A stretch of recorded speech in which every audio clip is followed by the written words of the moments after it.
the garage door opener. So recently I was at the fan meet in Pennsylvania, and you might say, what does a fan meet have to do with garage door opener?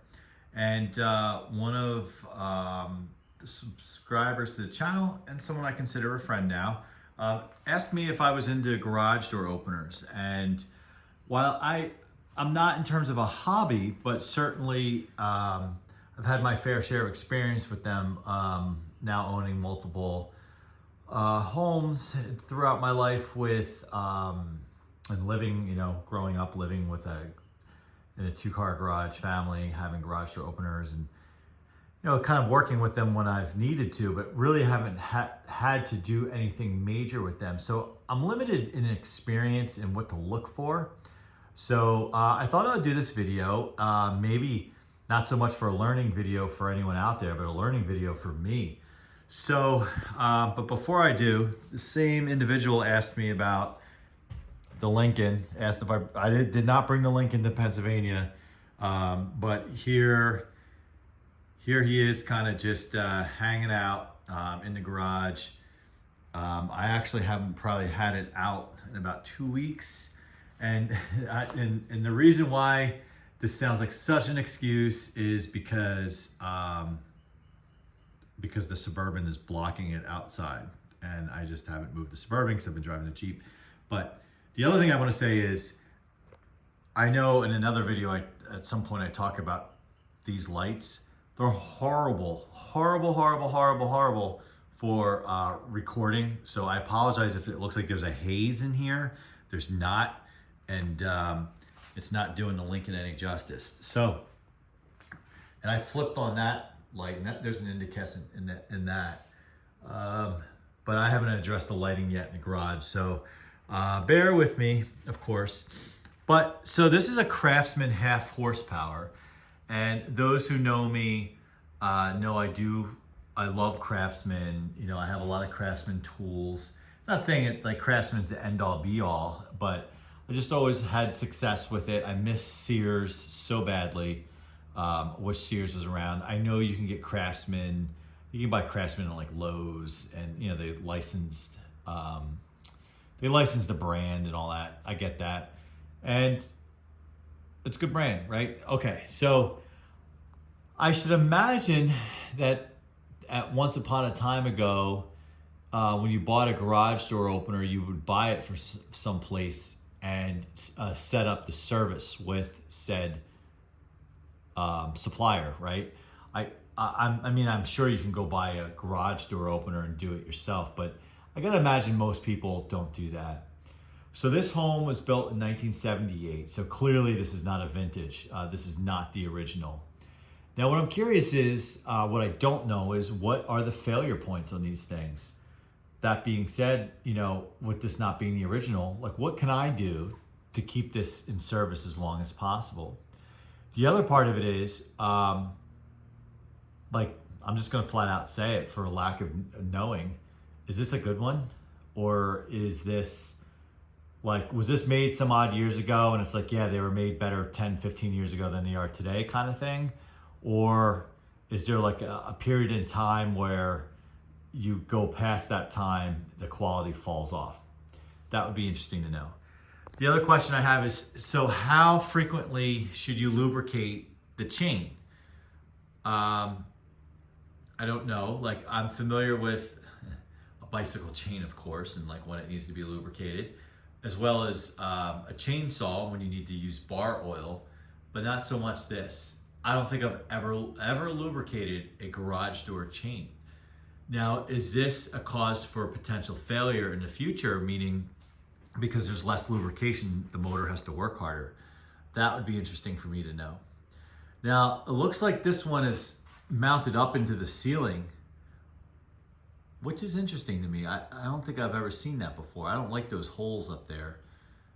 That's a whole nother story, which I got to talk about later, because I have this opening up there, and I'm going to actually talk about that in this video in a second. But usually I see like a flat bracket screwed into the studs, and then the straight brackets that come down off of that. So this is kind of interesting to me. I've noticed when I flipped on these lights here, but so you have this that comes down to the manual pull cord. This door is actually in pretty good shape. A couple things to point out with it. It does have the manual lock, so you can manually lock it and keep people from using this. I should imagine it's not good for the garage door opener if you lock it and then try to open the door. Same thing with these tracks. Do they need to be greased? I think, if memory serves me correctly, I was watching a video one time in the past that Jordan was working on his garage door, and I forget what the whole premise was. I think he might have been doing some service with oil on these little wheels in here. I forget. I think he had to replace his door. Maybe I have to go back and look. But I do vaguely remember him doing something with lubricating something with the track. I have also heard stories. Like, I heard this as a kid. I don't know if it's an urban legend or not. That these springs should be. I've heard stories where, like, there's a safety. I don't know if these springs have this, and I don't know again if this is an urban myth or whatever you call it, where there is a cable that runs down the center of the spring, almost like a safety, because over time, actually there is. This is actually a real thing. Okay, I'm gonna attempt to explain what that is. So I've heard, I think one of my parents told me as a little kid, like, oh, like these springs over time can snap and they can just come off and hit you in the face. Imagine if one of these were to do that. These springs don't seem overly stressed or stretched out or anything, but there is a cable that runs down the center of that spring. So should that spring decide to sprung or snap, that cable keeps it from shearing off and hitting you in the face, or heaven forbid going through the hood of the town car. So that's interesting. These springs, from my limited experienced eye here, look like to be in pretty good shape. These tracks actually look to be in pretty good shape, but they don't seem to be really lubricated. So let's stick my finger in there. Oh yeah. Where's my finger? There's some lubrication on the wheel. Not much. But lastly, I bought it already. I bought it like a couple months ago. You can see daylight there. Obviously, an invitation for rodents. So what I need to do, I bought a replacement piece. I have to rip this one out. It's because we're in the warm weather season and I'm not worried about the rodents running in here. It's kind of moved down the priority list as in get stuff done list with this house. So, but I got to do that, and maybe that will be a video as well. All right, before I open the garage, speaking of projects, so you can see over here, this is piles of cardboard and recycling. I am going to go and get a sticker for the transfer station so I can get all that out of here. Those chairs there were free marketplace chair, not even marketplace, they're in someone's yard in the neighborhood. I happen to have the carpet cleaner here and upholstery cleaner, and I cleaned them up and they came out well. I'm probably gonna put one in my bedroom because I like to sit when I'm putting on my socks, because I'm old and my back gets sore when I just try to stand there on one leg and put my socks on. And then the other one, maybe I'll put in the guest room. Dresser, this was a dresser that I've known since my childhood and my great aunts. That's gonna get cleaned up and go in the guest room. So we'll get this stuff out of here. And then that weight bench is on Marketplace now. I have some organization. I gotta push this shelf back. So there's still ways to go. And this is gonna be Eddie's kind of project. I know he likes working in the garage. So before we get to the garage door opener, I want to show you guys one thing. This opening up here, I don't like it. like I can imagine in the wintertime, it will make it cold in here. So some of the fans at the fan meet, and I'm talking about the fan meet because as of this recording, I was just recently there. There's these large, giant window fans, and if I remember correctly, I think Jordan got one of them for like $1 or $2 or so. And I was eyeballing them when we were there and wondering if I could slip one up there and basically use it as an exhaust fan. If anyone has any ideas on that, on this opening, on how to handle it, I mean, I think it would be nice to have an exhaust fan, and this just exhausts up into the eaves. So what I got to see is if there's like soffit venting or whatever, because if you just can't really exhaust up in the closed off space up there. But I got to imagine there's something for the roof to, or this up there, the space to breathe. And I haven't poked my head up there yet. That's again a project coming. But anyway, we're digressing off the subject, but just kind of curious what you guys think. Something with the ability in the wintertime to shut it, like something with louvers almost. Okay, so we're gonna open the garage door now.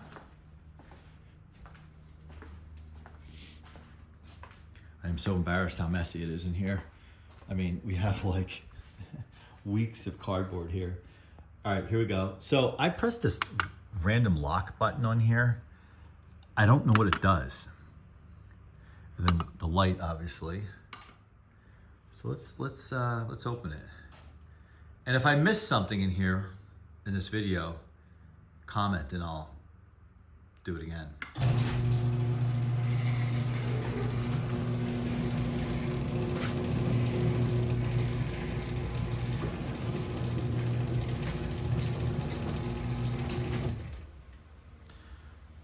All right, so pretty easy going. So you can see that I have the Suburban, as I talked about right there, with the bird stuff on it, and the bird flew away.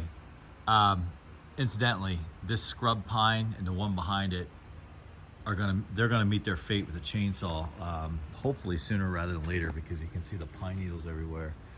That's the Jeep that I brought to Pennsylvania for the meet. So you can see, yeah, you can see the chunk there. I have to clean out the doorway here. There's like remnants of bug stuff. The other thing too is there's this programmable keypad. I don't know what the number is, and I probably have to look up how to figure out how to reprogram that. Does anyone have any idea? Certainly comment and let me know. I haven't attempted to look it up yet, so it might be very obvious of just like doing a quick YouTube search. So let me know. Now here, I'm gonna close the garage door now, and you're gonna see, yes, I have to clean some of that off the back of the door, which that's part of like cleaning up everything. The hardware looks really good actually up there. Yeah, see over here, they didn't drill holes up through the ceiling. I just don't understand why they did that.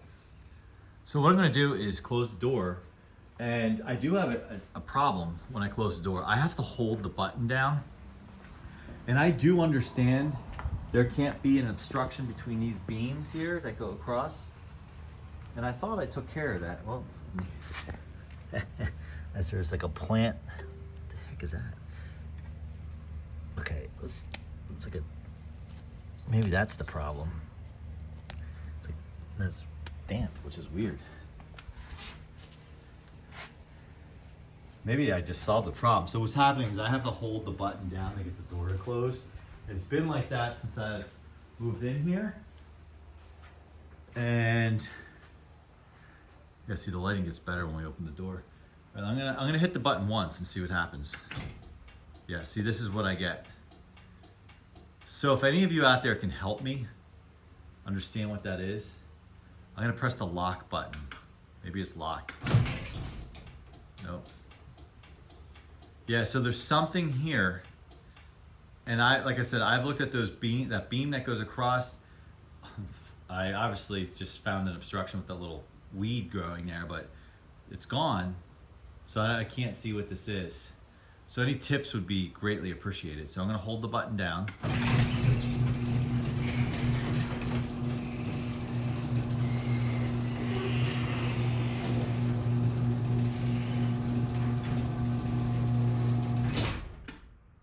So there you have it.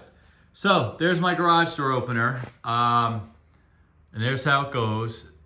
And I'm hoping you can tell me what I can do to maybe, 1, for general maintenance, 2, how I can make it so I can just hit the button and close it. Because the problem I have is, oh, and 3, the programmable keypad. I do have remote controls for it, but it doesn't allow you to hold it down to shut the door. So like if I pull the car out and I want to shut the door, I have to run back in the house and close the door and run back out the front door, which is just, thankfully I live in a very nice neighborhood in terms of like safety.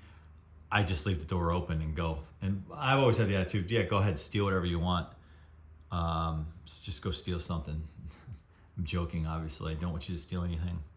All right, well, again, thanks for watching. Comment, like, subscribe if you haven't, and any input is greatly appreciated. And to my buddy who requested this video, if I missed anything or you want to get closer up on something, just give me a shout. Either message me on Facebook or comment, and we'll talk to you soon. Bye.